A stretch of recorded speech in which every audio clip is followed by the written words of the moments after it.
Assalamualaikum warahmatullahi wabarakatuh. Di video kali ini saya akan membahas soal-soal sebagai latihan menghadapi UAS MBL. Oke, kita mulai dari nomor 1. Nomor 1 di sini terkait dengan operasi matriks. Diketahui matriks A berukuran 2x3, isinya 2, min 1, 3, min 1, 2, dan min 2. Kemudian matriks B berukuran 1x3, isinya 2, min 1, 2. Jika terdefinisi, tentukan hasilnya. Jika tidak terdefinisi, berikan alasannya. Pertama, kita lihat di bagian A, kita ditanyakan apakah operasi A ditambah dengan A transpose itu terdefinisi atau tidak.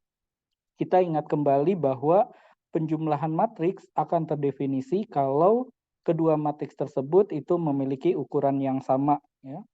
Oke, jadi kalau kita lihat di soal, di sini kita tahu bahwa matriks A itu berukuran 2x3. Ya. A-nya berukuran 2x3, banyaknya barisnya 2, banyaknya kolomnya 3. Nah, matriks A transpose itu akan memiliki ukuran yang berkebalikan dengan matriks A.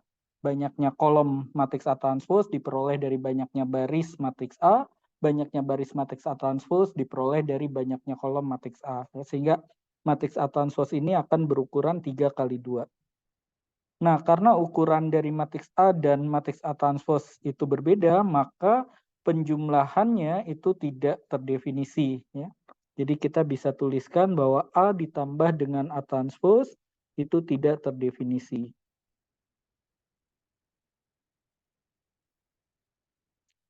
Oke, jangan lupa untuk memberikan alasannya ya, karena perintah di soal, kalau operasinya tidak terdefinisi, kita harus memberikan alasannya. Oke, jadi matriks A ditambah dengan A transpose itu tidak terdefinisi karena ukuran matriks A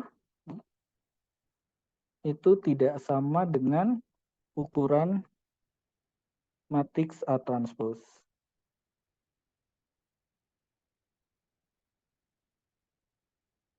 Oke, itu yang A ya. Kemudian kita lihat sekarang yang B ya. Di sini ada operasi perkalian. Kita ingat kembali bahwa operasi perkalian itu bisa terdefinisi kalau banyaknya kolom matriks yang pertama sama dengan banyaknya baris matriks yang kedua. Ya. Oke, matriks B, matriks yang pertama ini memiliki ukuran 1x3. Kemudian matriks B dikalikan matriks B transpose itu akan berukuran 3x1. Nah, karena banyaknya kolom matriks B itu sama dengan banyaknya baris matriks B transpose, maka BB transpose itu terdefinisi. Terdefinisi dan hasilnya itu akan berupa matriks yang berukuran 1x1 ya, dari banyaknya baris matriks B dan banyaknya kolom matriks B transpose. Oke, kalau terdefinisi kita tentukan hasilnya ya. BB transpose. Oke, matriks B-nya kita punya 2, min 1, min 2. Matriks B transpose-nya berarti yang tadinya B ini ada 1 baris, 3 kolom. Matriks B transpose nanti ada 1 kolom, 3 baris. Oke, isinya 2, min 1, min 2. Oke, sehingga matriks BB transpose yaitu adalah matriks yang berukuran 1x1. Tinggal kita kalikan saja ya, 2 dikalikan 2 itu 4, kemudian min 1 dikalikan min 1 itu 1, min 2 kali min 2 itu 4. Oke, sehingga BB transpose ini adalah matriks yang terdiri atas satu elemen saja, isinya adalah 9. Oke, itu untuk nomor 1. Ya. Kita lanjutkan ke nomor 2. Di nomor 2, kita diberikan sebuah matriks tak singular, ya, yakni matriks A, di mana elemen-elemen selain di diagonal sampingnya ini bernilai 0 semua. Ya. Hanya di diagonal sampingnya saja yang nilainya tidak 0. Oke, yang pertama kita diminta untuk menentukan determinan dari A. Nah, untuk menentukan determinan dari A, ini bisa kita gunakan metode Sarus ataupun menggunakan sifat-sifat determinan ya, dengan terlebih dahulu kita lakukan OBD. Oke, kita kerjakan dengan dua cara ya. Oke, yang pertama kalau kita gunakan dengan metode Sarus.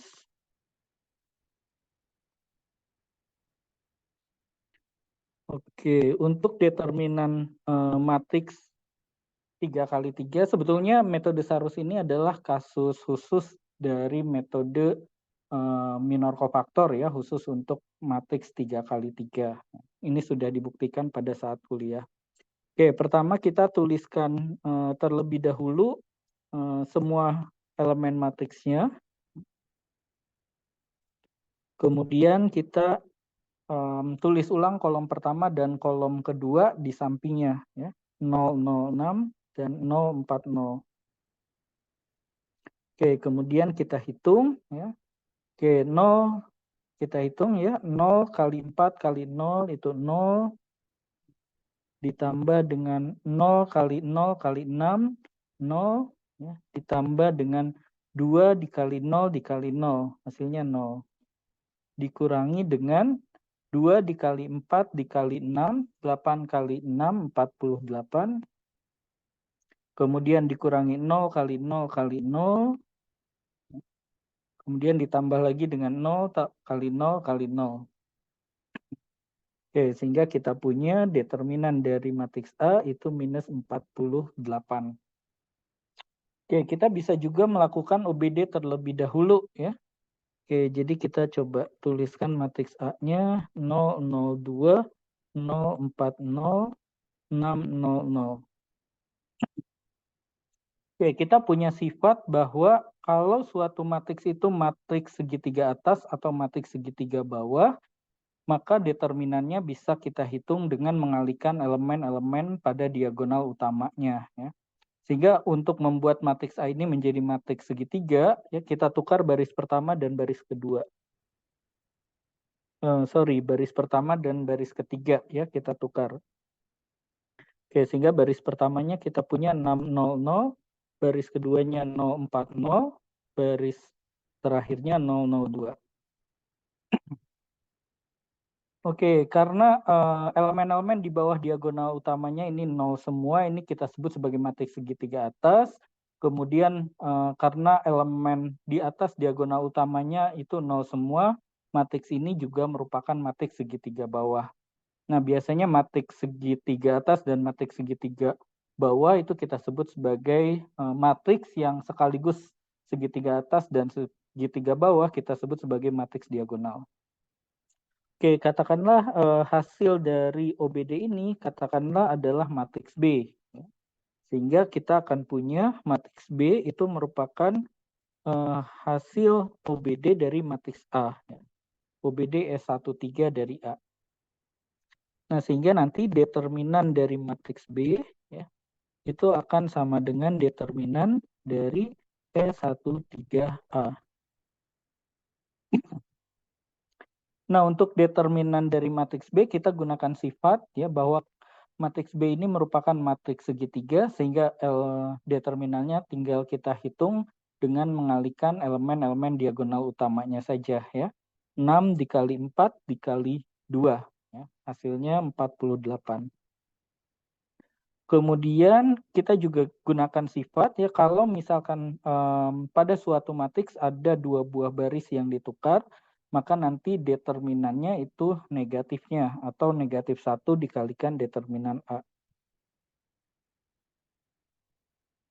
Oke, sehingga dari sini kita akan peroleh determinan dari matriks A yaitu sama dengan minus 48 ya. Hasilnya sama dengan metode Sarus. Jadi yang ini kita gunakan OBD terlebih dahulu, kemudian dilanjutkan dengan sifat-sifat determinan.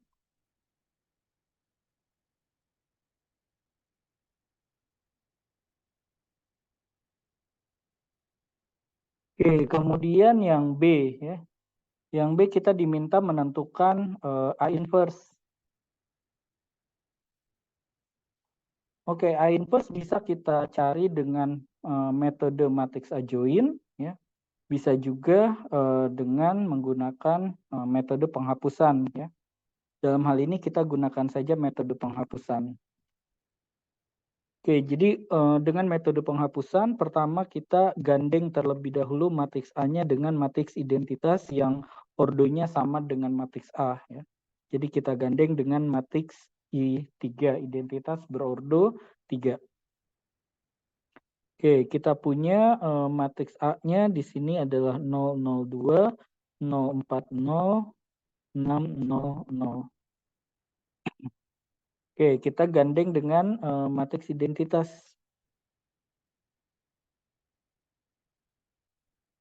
Oke, matriks identitas berordo 3, 100, 010, 001.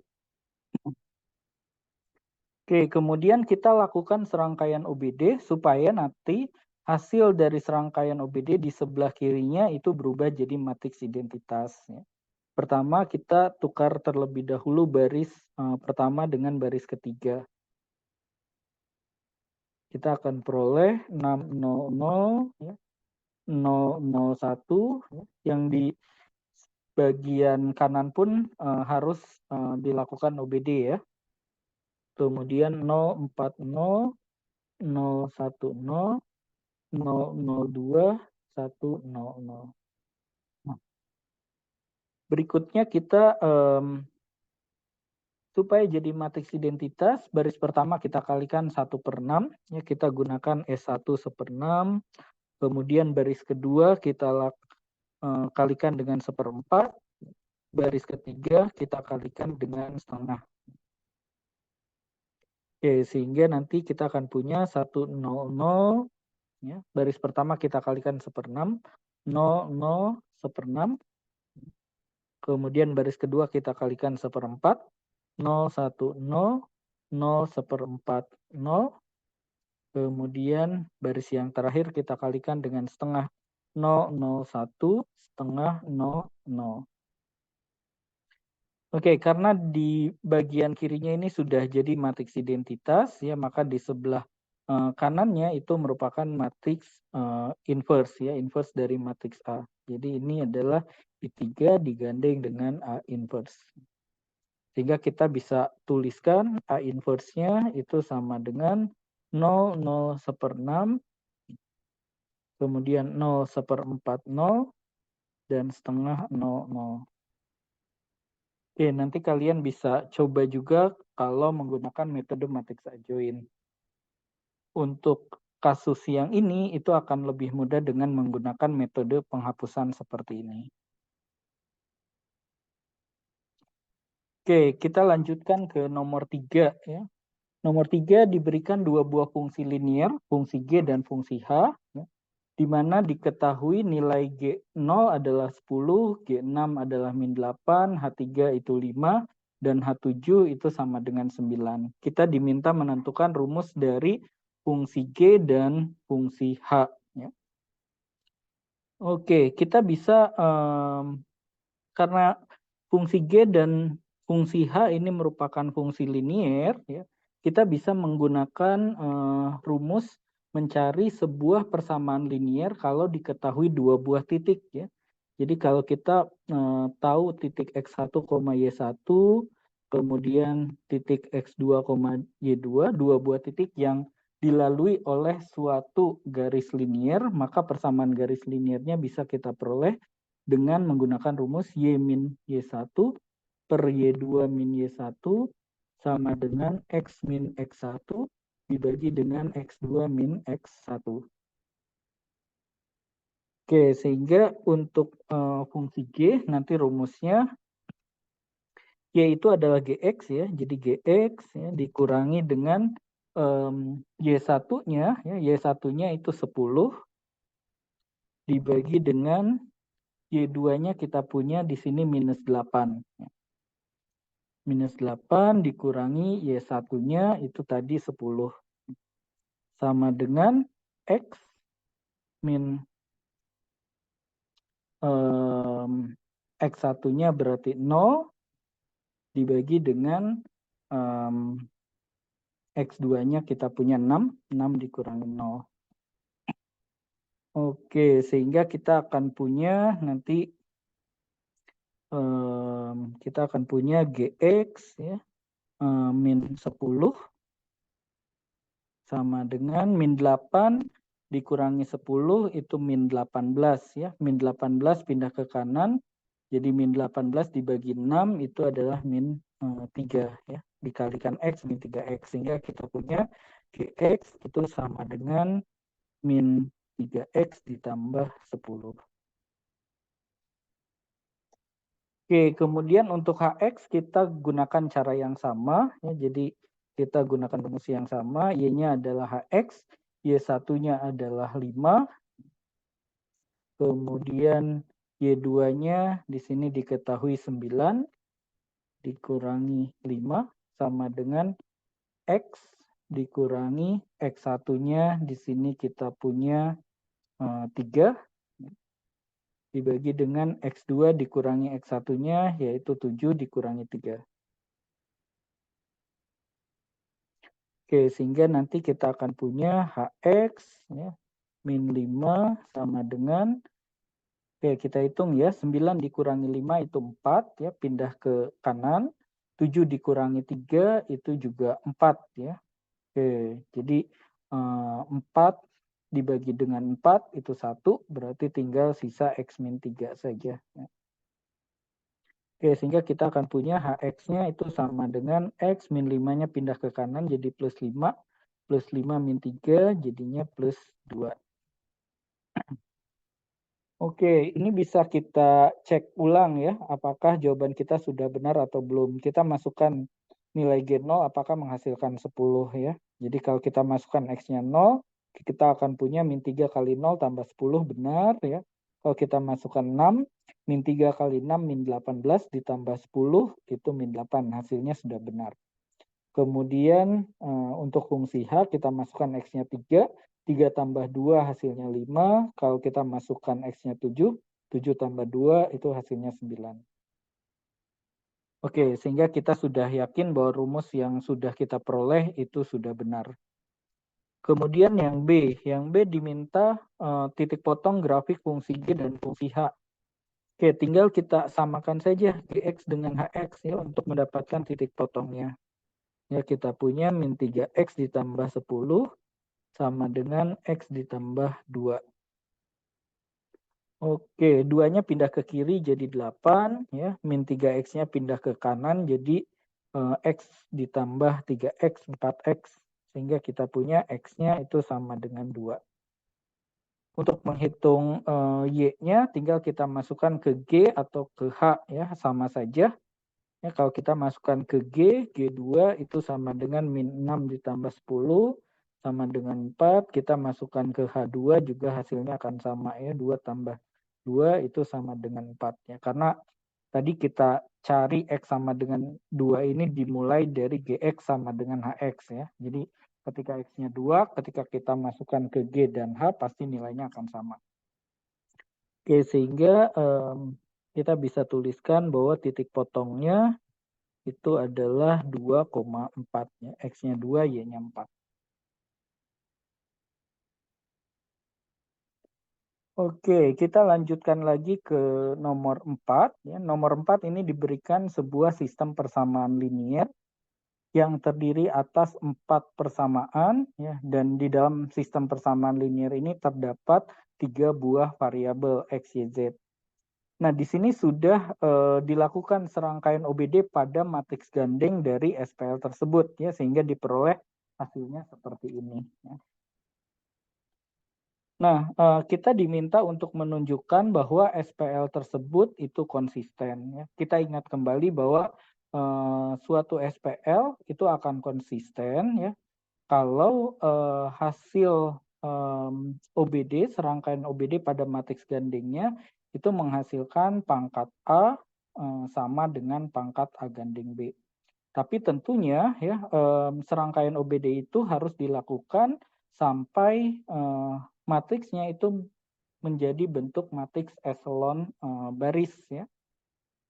Nah, di sini ini belum eselon baris ya. Kenapa? Karena elemen tak nol pertama pada baris yang keempat itu tidak lebih kanan dibandingkan elemen tak nol pertama pada baris yang ketiga ya. Jadi di bawah min 5 ini harus 0 ya, di bawah min 5 ini harus 0 sehingga harus kita lakukan lakukan OBD lagi supaya jadi matriks echelon baris. Oke, jadi kita lakukan sekali lagi ya OBD. Jadi ini serangkaian OBD-nya belum selesai. Oke, 0, min 1, 5, 17, 0, 0, min 5, min 15, 0, 0, min 24, minus 72. Oke, saya kira kita bagi terlebih dahulu ya. Kita bagi baris ketiga dengan min 5 atau kita kalikan baris ketiga dengan min 1/5, kemudian baris keempat ya. Saya kira kita bisa bagi dengan minus 24 atau kali dengan min 1/24.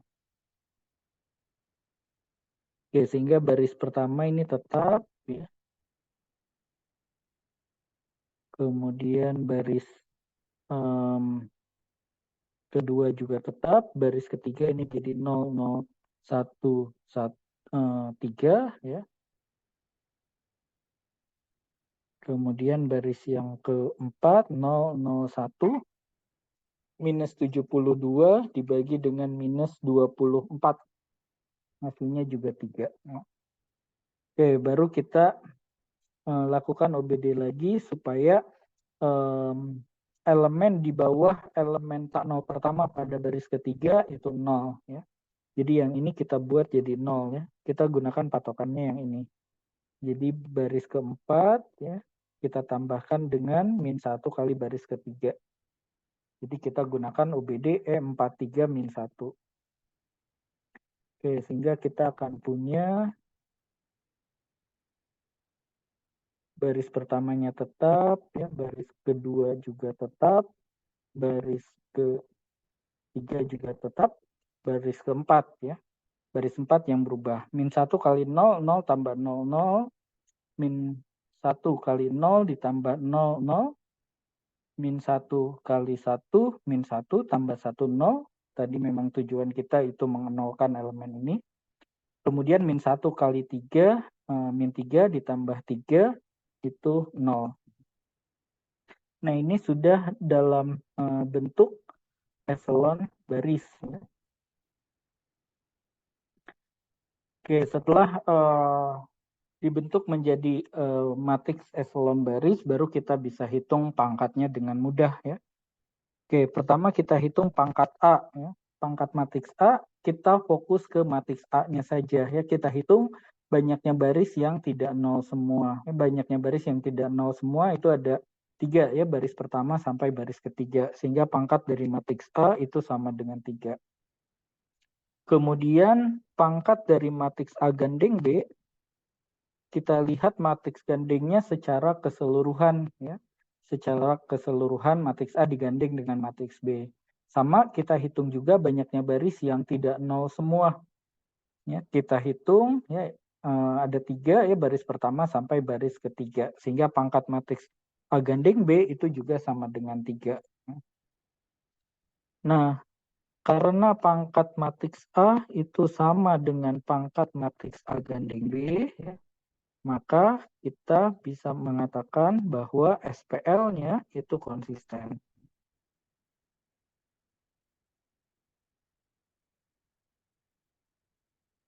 Oke, kemudian yang B. Yang B, kita diminta menentukan ya apakah SPL-nya itu memiliki penyelesaian tunggal ataukah banyak. Oke, tinggal kita bandingkan saja dengan N ya. Oke, kita punya tadi pangkat A-nya sama dengan 3. N-nya itu bisa diperoleh dari banyaknya kolom matriks A atau banyaknya variabel pada SPL. Oke, banyaknya kolom pada matriks A itu 3, ya, banyaknya variabel pada SPL juga 3 ya, sehingga kita punya N-nya itu sama dengan 3. Nah, sehingga kita punya pangkat matriks A ya itu sama dengan N ya. Nah, karena SPL-nya tadi konsisten, ya, SPL-nya konsisten, kemudian pangkat matriks A-nya itu sama dengan N, ya, maka kita bisa simpulkan bahwa SPL tersebut itu memiliki penyelesaian tunggal.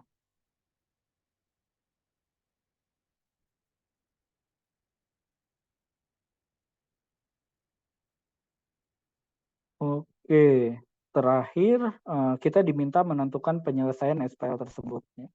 Nah, karena kita sudah tahu bahwa SPL-nya ini memiliki penyelesaian tunggal, kita lakukan substitusi mundur. Substitusi mundur. Jadi kita perhatikan matriks gandeng yang sudah kita ubah dalam bentuk eselon baris, ya.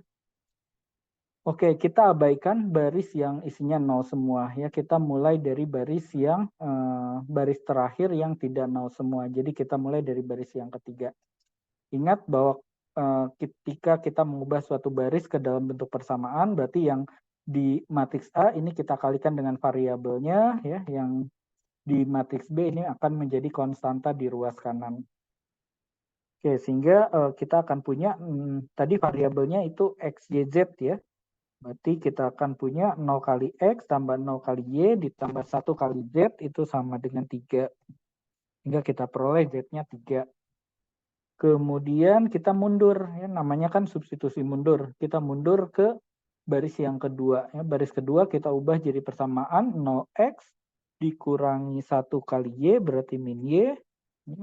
Kemudian ditambah dengan 5Z itu sama dengan 17. Oke, kita substitusi Z-nya 3, kita akan punya min Y ditambah 15 sama dengan 17. Sehingga kita akan punya Y-nya itu sama dengan minus 2.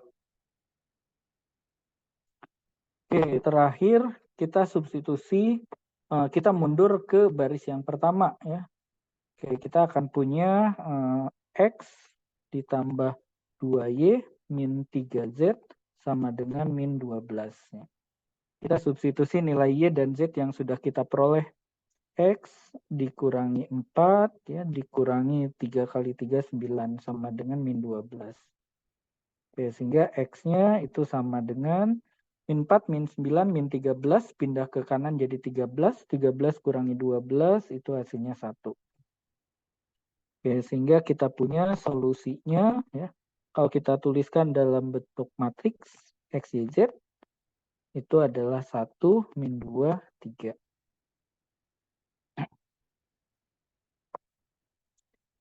Oke, semoga masih semangat untuk melanjutkan ke soal berikutnya. Yang berikutnya kita lihat soal nomor 5. Nomor 5 ini terkait dengan fungsi logaritma. Ya. Oke, misalkan kekuatan gempa bumi, ya, yang disimbolkan dengan M, variabel M, pada skala Richter itu dihitung melalui persamaan M sama dengan 0,67 log 10 dari 0,37 E ditambah 1,46. Di mana E-nya ini menyatakan energi gempa bumi, ya, satuannya kWh. Nah, kita diminta untuk menentukan energi gempa bumi yang mempunyai kekuatan 6,15 skala Richter. Oke, berarti kan di sini kita punya M-nya itu 6,15, ya. Yang ditanyakan energi gempa buminya, berarti yang ditanyakan adalah nilai E-nya, ya. Oke, berarti kita gunakan persamaan yang sudah diberikan di atas, ya. Berarti kita punya 0,67 log 10 dari 0,37 E ditambah dengan 1,46 itu sama dengan 6,15. Nah, kita selesaikan persamaan ini untuk mendapatkan E. Ya. Pertama,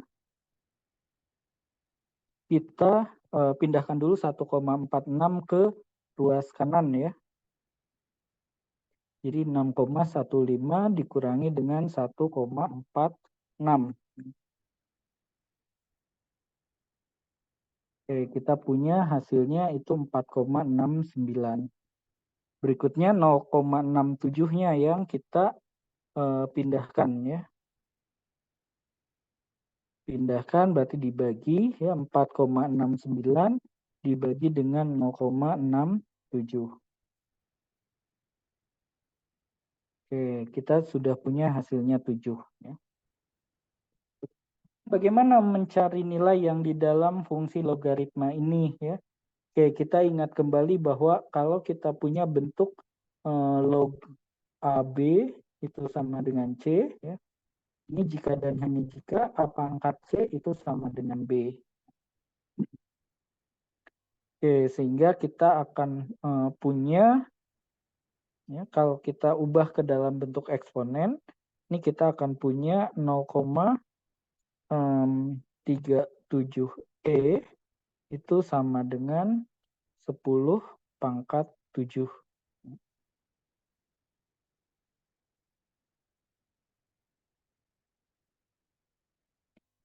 Oke, sehingga kita akan punya E-nya itu adalah 10 pangkat 7 dibagi dengan 0,37. Nah, karena di ujian tidak diperkenankan menggunakan kalkulator, jadi biarkan dalam bentuk seperti ini saja. Ya.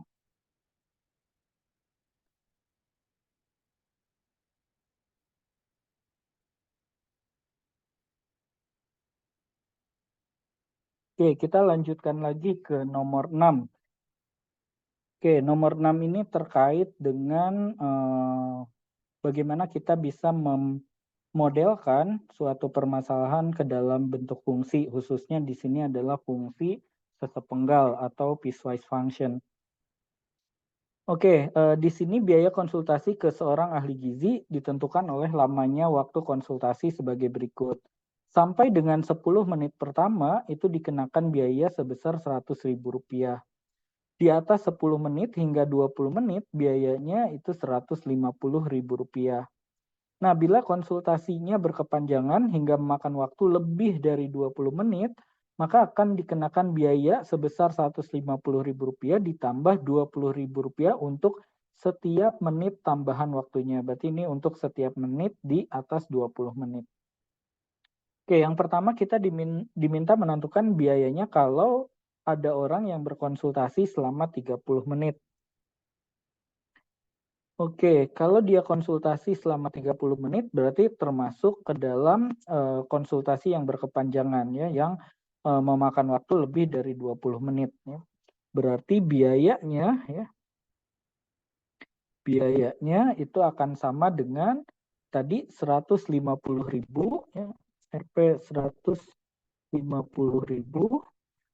ditambah dengan Rp 20.000 dikalikan dengan lamanya waktu yang lebih dari 20 menitnya. Ya, 30 menit itu kan kelebihan 10 menit ya dibandingkan 20 menit itu. Ya, berarti bisa kita tuliskan 30 dikurangi 20 ya. Ini adalah tambahan waktunya ya. Tambahan waktunya itu 10 menit. Oke, sehingga kita akan punya 20.000 dikalikan 10 itu 200.000 tambah 150 berarti kita punya Rp350.000. Oke, kemudian yang B, kita diminta menentukan formula matematiknya, ya, rumus fungsinya yang menyatakan biaya konsultasi B selama T menit. Berarti kita seperti ini ya, BT.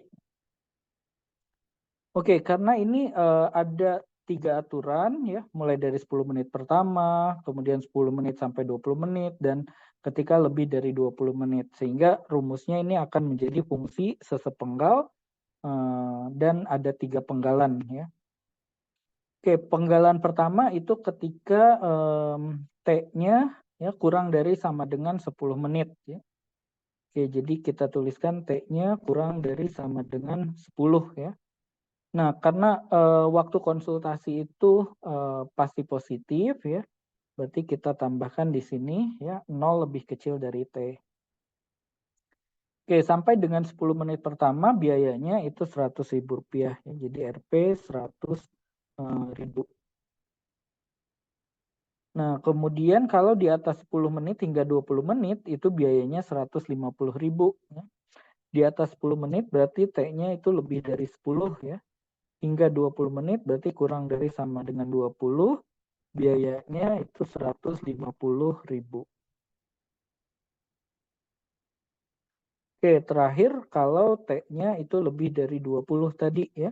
Kalau T-nya lebih dari 20 tadi biayanya 150.000 ditambah dengan 20.000 dikalikan dengan tambahan waktunya ya. Tambahan waktunya berarti tinggal T dikurangi 20 saja. Oke, sudah sampai nomor 6 ya. Kalau kita bisa menjawab semua dengan benar hingga nomor 6, kita sudah dapatkan 60 poin ya, dan sudah mendapatkan huruf mutu B ya kalau 60 poin. Oke, kita lanjutkan ke nomor 7. Nomor 7 ini ada soal terkait dengan pemrograman linier. Oke, di sini kita ingin meminimumkan fungsi objektifnya itu Z sama dengan 4X min 6Y dengan kendala-kendalanya seperti ini ya. Terdapat 4 buah kendala ini. Yang pertama kita diminta menggambarkan daerah visible pemrograman linier tersebut. Oke, pertama kita gambarkan terlebih dahulu garis yang diperoleh dari garis batas yang diperoleh dari kendala yang pertama ya. Oke, kita tuliskan dulu garis 2x min y sama dengan 10. Kita gambarkan dulu garis 2x min y sama dengan 10. Untuk mudahnya karena ini merupakan persamaan linier, maka gambar grafiknya adalah garis lurus, dan untuk mendapatkan garis lurus kita cukup butuh 2 titik saja ya, 2 titik kemudian nanti kita hubungkan. Oke, untuk itu kita pilih nilai X dan Y yang mudah ya. Ketika X-nya 0, kita akan peroleh Y-nya itu min 10. Ketika Y-nya 0, kita akan punya X-nya itu 5 ya. Sehingga nanti kita gambarkan titik 0, min 10 dan 5,0. Oke, kemudian untuk yang kedua, 6X ditambah 5Y sama dengan 30 ya. Kita gambarkan garis dengan persamaan seperti ini. Oke, kita cari nilai X sama Y-nya. Ketika X-nya 0, kita akan punya Y-nya 6. Ketika Y-nya 0, kita punya X-nya itu 5. Oke, kita gambarkan ya.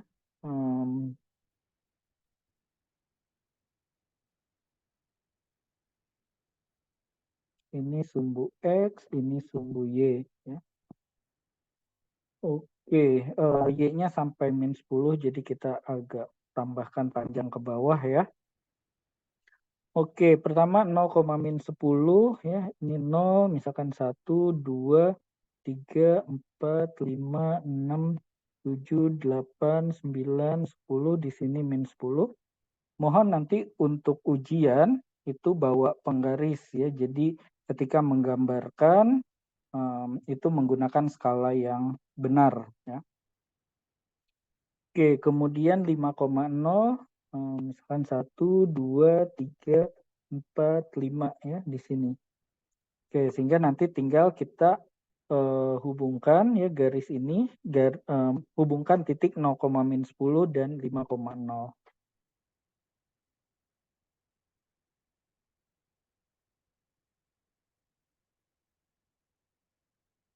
Oke, ini nanti garis dengan persamaan 2x min y sama dengan 10. Oke, berikutnya kita hubungkan titik 0,6.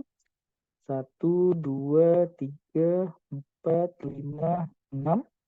Ya, di sini titik 0,6, kemudian 5,0 ya kita hubungkan.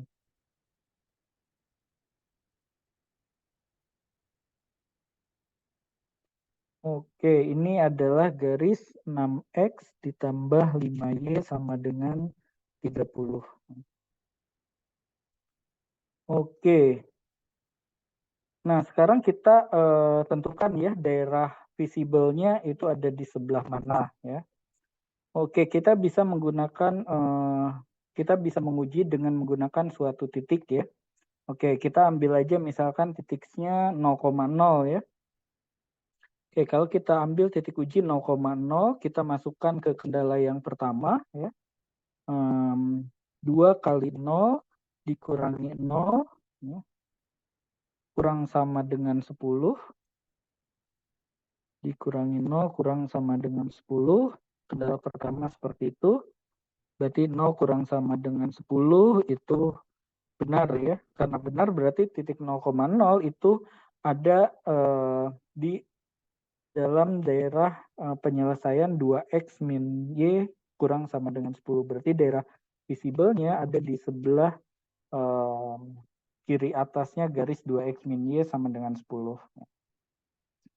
Oke, kemudian kita uji lagi ke kendala yang kedua, 6x tambah 5y lebih besar sama dengan 30. Kalau kita masukkan 0, tambah 5 kali 0 lebih besar sama dengan 30. 0 lebih besar sama dengan 30 itu kan salah ya. Sehingga 0,0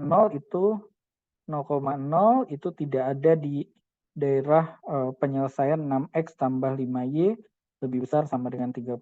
Berarti daerahnya itu ada di kanan atasnya garis ini. Oke, kemudian di sini y-nya itu ada di antara 0 sampai 6. Kalau kita gambarkan garis y sama dengan 0 itu ada di sumbu x. Ya. Kemudian kita gambarkan garis juga. Ini garis y sama dengan 6. Berarti daerahnya nanti harus ada di atas sumbu x ya, dan di bawah garis y sama dengan 6. Oke, terakhir x-nya harus lebih besar sama dengan 0. Garis x sama dengan 0 itu adalah sumbu y. Berarti karena x-nya lebih besar sama dengan 0, berarti nanti daerahnya itu harus ada di sebelah kanannya sumbu y. Oke, berarti daerah visibelnya yang mana? Berarti daerah visibelnya yang ini ya.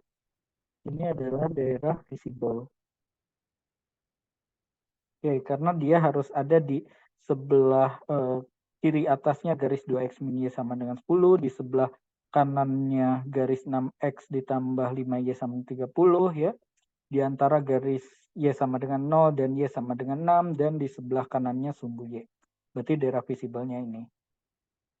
Nah, karena pada bagian B kita diminta menentukan solusinya menggunakan metode titik pojok, berarti kita tentukan ya daerah kita tentukan titik-titik pojok ya, yang merupakan perpotongan dari dua garis batas daerah visibel.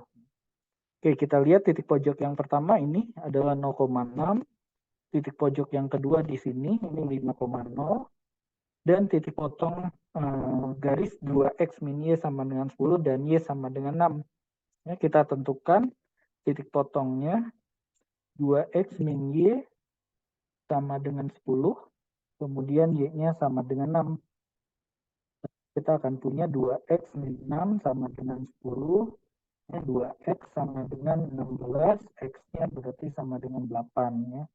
Berarti titik potongnya itu adalah 8,6. Ini kalau kita tarik ke sumbu x, ini adalah 8. Titik 8,6. Oke, kita lanjutkan ke yang B ya, menggunakan metode titik pojok.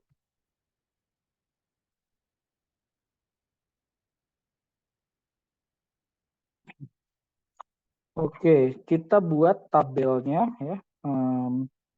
X, Y titik pojoknya dan fungsi objektifnya ya. Fungsi objektifnya kita punya Z sama dengan 4x min 6y.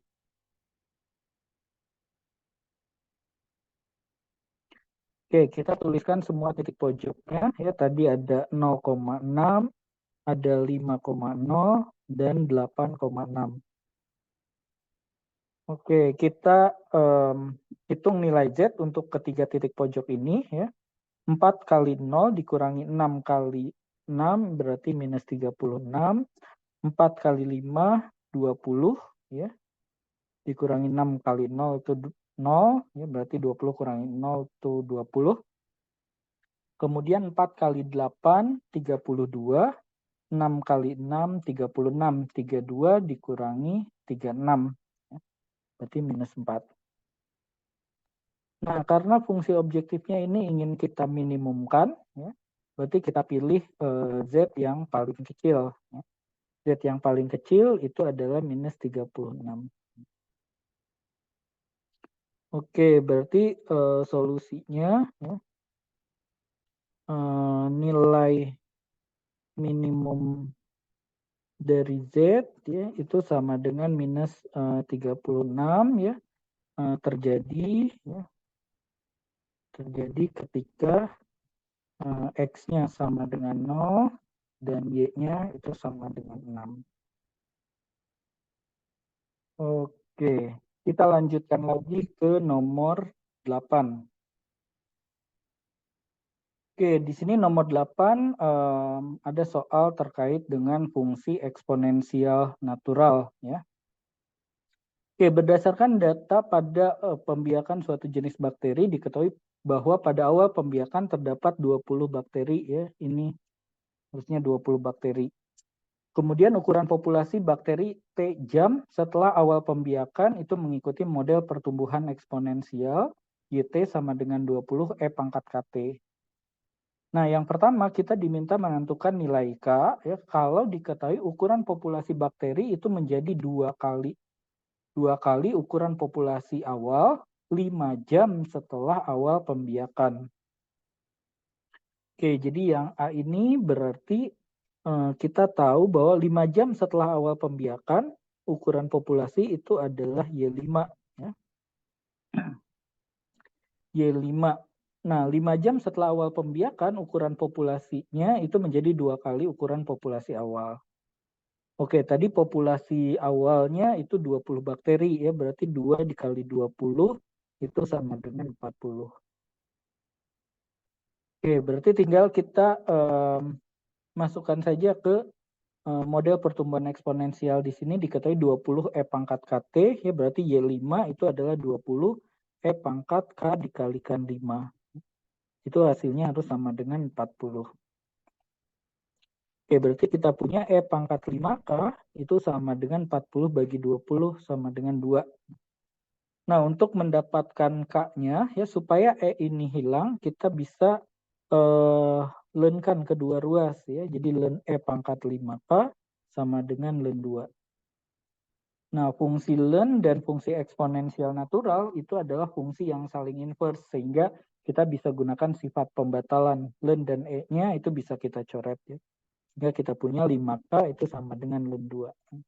Atau kita punya K-nya itu sama dengan len 2 per 5. Nah, kemudian yang B, yang ditanyakan adalah berapa jam setelah awal pembiakan ukuran populasi itu menjadi 3 kali ukuran populasi awal. Berarti yang B itu yang ditanyakan adalah T-nya ya. T-nya itu berapa ya? Supaya YT-nya itu menjadi 3 kali ukuran populasi awal ya. Ukuran populasi awal kan tadi 20 ya. Berarti kita ditanya T supaya YT-nya itu 60. Nah, kita tinggal masukkan lagi saja ke model pertumbuhan eksponensial itu 20 E pangkat KT. Jadi kita punya 20 E pangkat, K-nya kita masukkan len 2 per 5. Kemudian T sama dengan 60. Oke, sehingga kita akan punya E pangkat len 2 per 5 T itu sama dengan 3 ya, 60 bagi 20. Kemudian kita lenkan kedua ruas, kita akan punya len 2 per 5 T itu sama dengan len 3. Sehingga kita akan punya T-nya sama dengan 5 len 3 dibagi dengan len 2. Oke, karena lagi-lagi karena ujian ini tidak diperkenankan menggunakan kalkulator, maka biarkan nilai K dan nilai T-nya dalam bentuk seperti ini. Oke, kita lanjutkan lagi ke soal nomor 9. Oke, di sini ada sebuah UKM namanya UKM Pejuang Pertanian, mengelola 45 hektar lahan pertanian dan akan menanaminya dengan tanaman porang dan sorghum. Nah, untuk mengolah 1 hektar lahan porang itu diperlukan 3 orang pekerja dan 2 ton pupuk. Sedangkan 1 hektar lahan sorghum membutuhkan 2 orang pekerja dan 4 ton pupuk. UKM tersebut itu memiliki 100 orang pekerja dan 120 ton persediaan pupuk. Kemudian diketahui bahwa lahan yang ditanami porang akan memberikan keuntungan sebesar 3 juta rupiah per hektar dan lahan sorghum itu 5 juta rupiah per hektar. Nah, kita diminta memformulasikan masalah ini ke dalam bentuk pemrograman linear dan tidak harus kita selesaikan, ya. Sehingga nanti UKM tersebut itu bisa mengetahui alokasi lahan yang akan memaksimumkan keuntungan.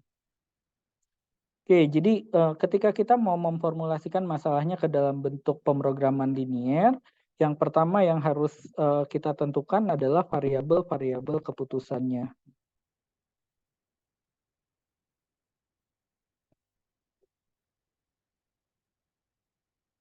Oke, variabel-variabel keputusannya adalah apa yang ditanyakan di soal ini. Yang ditanyakan di soal ini kan UKM ini ingin mengetahui alokasi lahan. Jadi seberapa hektar sih lahan yang harus ditanami porang, seberapa hektar lahan yang harus ditanami sorghum. Ya. Jadi ada dua, ya. Oke, di sini saya mau menggunakan variabelnya boleh apa saja ya, boleh pakai X, Y, Z, boleh pakai X1, X2, X3 ya, boleh pakai huruf yang lain. Di sini saya mau menggunakan huruf P dan S ya. P di sini adalah luas lahan yang ditanami porang ya. Satuannya itu dalam hektar. Kemudian saya gunakan S kecil ini sebagai luas lahan yang ditanami sorghum. Satuannya sama ya dalam hektar. Nah, setelah kita tentukan variabel-variabel keputusannya, baru kita tentukan fungsi objektifnya.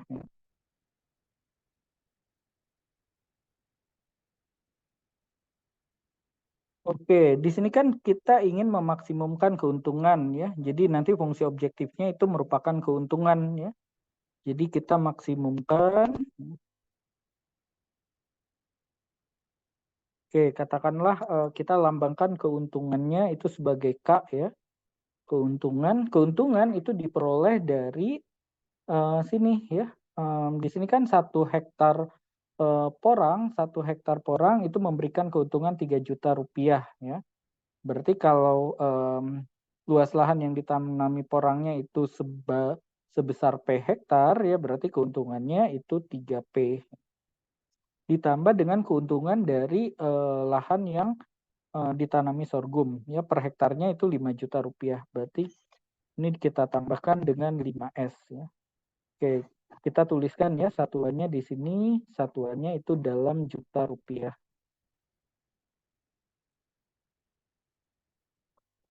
Oke, berarti fungsi objektifnya itu adalah K sama dengan 3P dan ditambah 5S, dan fungsi objektif ini ingin kita maksimumkan. Berikutnya setelah kita tentukan fungsi objektifnya, kita tuliskan kendala-kendalanya.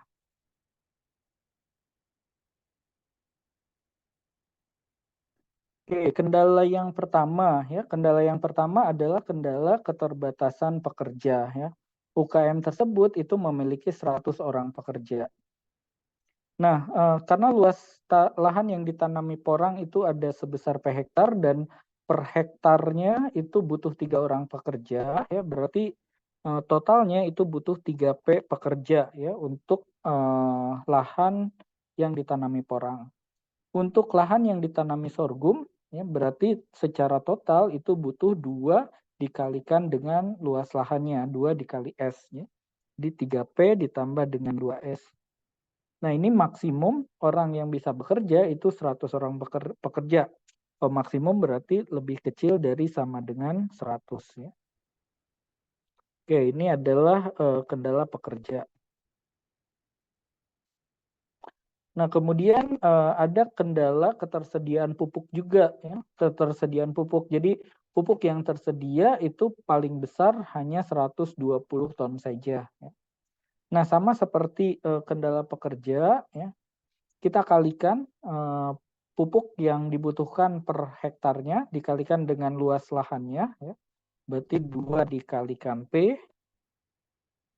Kemudian untuk sorghum, untuk lahan yang ditanami sorghum kita butuh 4 ton pupuk dikalikan S, berarti 4S ya. itu harus lebih kecil sama dengan 120 ya. Jadi ini adalah kendala pupuk. Oke, dan yang terakhir adalah kendala yang tidak terlihat di soal ya.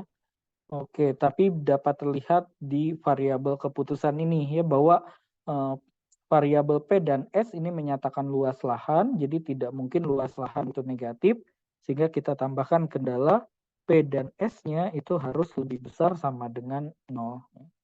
Ini kita sebut sebagai kendala peta negatifan.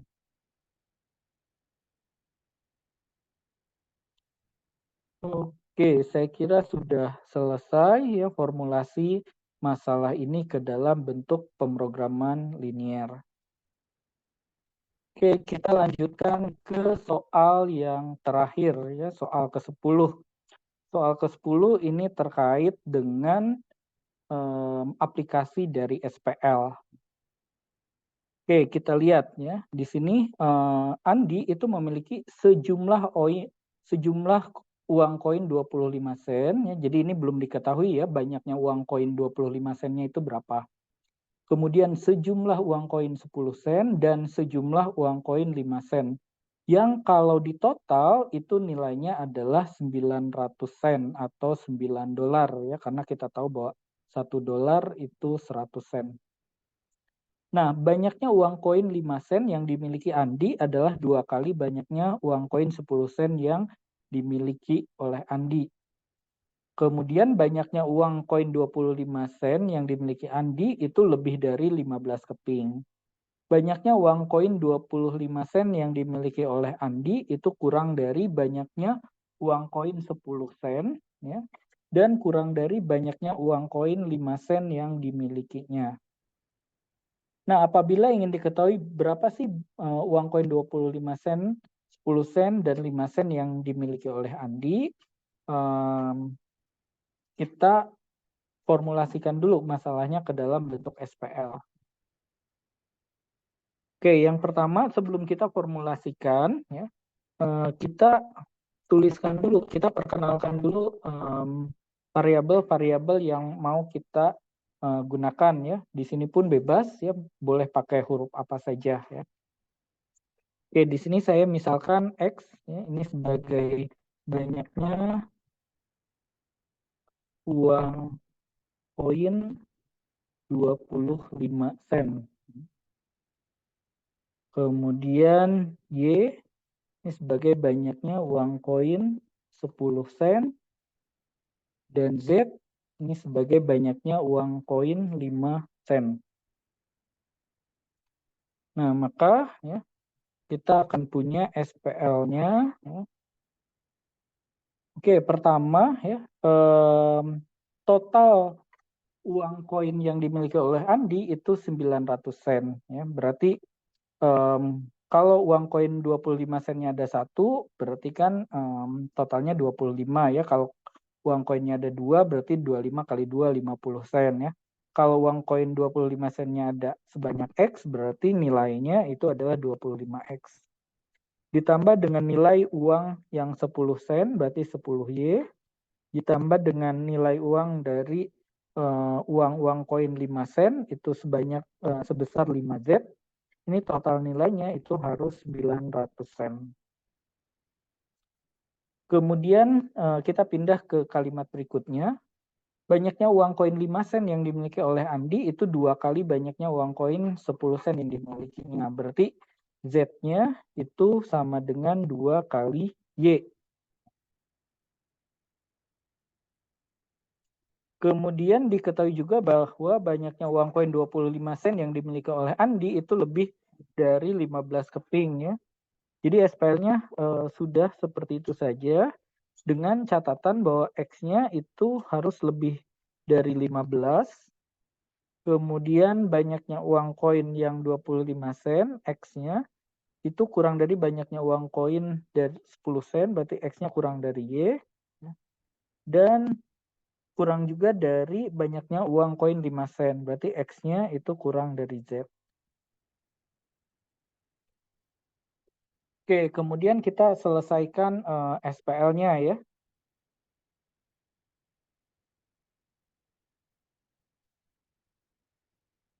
Oke, karena di sini SPL-nya hanya terdiri atas 2 buah persamaan saja ya. Kemudian variabelnya ada 3 ya. Kita misalkan salah satu variabelnya dengan suatu konstanta ya. Oke, jadi misalkan Y-nya ya itu sama dengan K ya, di mana K-nya itu harus lebih besar sama dengan 0 ya, dan bilangan bulat ya. Dan K-nya harus bilangan bulat. Karena tidak mungkin K-nya tidak bulat ya, nggak mungkin uang koinnya itu cuma setengah keping, seperempat keping, itu tidak mungkin. Oke, kalau Y-nya sama dengan K, maka nanti kita akan punya Z-nya juga akan sama dengan 2K ya. Z-nya sama dengan 2K. Kemudian kita cari X-nya ya. Oke, kita masukkan ke persamaan yang pertama, 25X ditambah 10Y ditambah 5Z sama dengan 900. Kita punya 25X ditambah Y-nya kita masukkan K, 10K, ditambah Z-nya juga kita masukkan 2K, jadi kita punya 10K sama dengan 900. Jadi kita punya 25X tambah 20K sama dengan 900. Oke, ini kita bagi 5 dulu aja ya. Kalau kita bagi 5, ini jadinya 5X ditambah 4K ya. Itu sama dengan 900 dibagi 5 sama dengan 180 ya. Berarti kita punya 5X sama dengan 180 min 4K. Berarti kita punya X-nya itu sama dengan 180, kita langsung bagi 5 saja. Itu 36 ya. X-nya 36 dikurangi 4/5K. Oke. Nah, kemudian kita coba cari K-nya ya dengan pengetahuan kita bahwa X-nya itu lebih dari 15 ya. Oke, X-nya itu kan lebih dari 15, berarti 36 min 4/5K itu harus lebih dari 15 ya. Berarti kalau kita kurangi 36 dikurangi 15 itu 21 ya. Lebih dari 4/5K. Oke, berarti kita akan punya 21 dikali 5, 105 ya. 105 dibagi 4.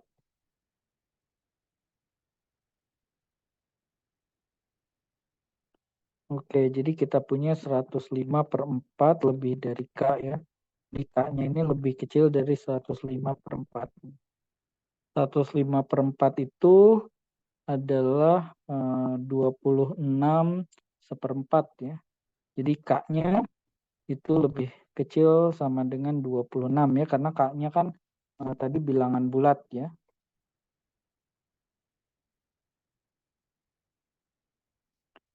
Oke. Kemudian kalau misalkan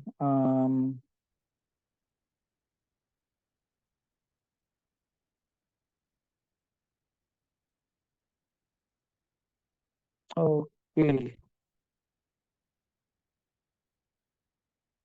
Nah, supaya X-nya itu bilangan bulat ya. X-nya ini kan banyaknya koin juga ya. Jadi X-nya harus bilangan bulat ya. Agar X-nya itu bilangan bulat, maka K itu harus kelipatan 5 ya. K itu harus kelipatan 5 ya, karena kalau tidak kelipatan 5 nanti ini jadi pecahan ya, padahal X-nya itu harus bilangan bulat ya. Karena X-nya menyatakan banyaknya uang koin 25 sen. Oke, K-nya harus lebih kecil sama dengan 26 dan K-nya harus kelipatan 5 Berarti kita akan punya kemungkinannya ya. Kemungkinan nilai dari K itu 5, kemudian 10, 15, 20 sama 25 ya, yang kelipatan 5 dan kurang dari sama dengan 26. Oke, kita coba satu persatu ya. Sekarang kalau K-nya 5 ya, kalau K-nya 5 kita akan punya X-nya, kita hitung ya. Kalau K-nya 5 berarti 4/5 kali 5, 4 ya, 36 dikurangi 4 itu 32. X-nya 32, kemudian Y-nya nanti kita masukkan K 5, Z-nya 2K, Z-nya 10 ya. Nah, apakah mungkin di sini kan diketahui X-nya kurang dari Y dan X-nya kurang dari Z ya. Yang ini tidak memenuhi ya. Tidak memenuhi X kurang dari Y dan X kurang dari Z. X kurang dari Y dan X kurang dari Z. Oke, berarti K-nya bukan 5 ya. Kita coba lagi K-nya 10 ya. Kalau K-nya 10, kita akan punya X-nya 10 dibagi 5, 2, 2 kali 4, 8 ya. 36 dikurangi 8 itu 28 ya. Y-nya sama dengan K, Y-nya 10, Z-nya sama dengan 2K, Z-nya 20. Nah, ini juga tidak memenuhi ya, tidak memenuhi X kurang dari Y dan X kurang dari Z. Oke, kita coba lagi K-nya 15. Kalau K-nya ini 15, ini saya tulis ulang ya. K-nya 15, maka kita akan punya X-nya 15 dibagi 5, 3 kali 4, 12. 36 dikurangi 12 itu 24. Oke, Y-nya sama dengan K, 15, Z-nya sama 2K, 30. Nah, yang ini hanya tidak memenuhi X kurang dari Y saja. X kurang dari Z-nya memenuhi. Berarti K sama dengan 15 juga tetap bukan jawabannya ya. Oke, sekarang kalau K-nya 20. Kalau K-nya 20, 20 dibagi 5, 4 kali 4, 16. 36 kurangi 16 itu 20. Y-nya sama dengan K, Y-nya 20. Z-nya 2K, 40. Yang ini juga tetap tidak memenuhi karena X-nya sama dengan Y ya. Harusnya kan X-nya kurang dari Y. Terakhir K-nya 25. Kalau K-nya 25, kita akan punya X-nya 25 bagi 5, 5 kali 4, 20. 36 kurangi 20, itu 16. Y-nya sama dengan K, Y-nya 25, Z-nya sama dengan K, 2K berarti 50. Nah, yang ini memenuhi ya. Memenuhi. Oke, berarti solusinya ya kita sudah punya ya. Kita bisa tuliskan dalam bentuk matriks X, Y, Z itu sama dengan 16, 25, 50. 25, 50. Oke, saya kira cukup sekian pembahasan soal-soal sebagai latihan menghadapi UAS-MBL. Semoga UAS-MBL-nya sukses ya dan mendapatkan nilai yang ditargetkan. Saya akhiri, terima kasih. Assalamualaikum warahmatullahi wabarakatuh.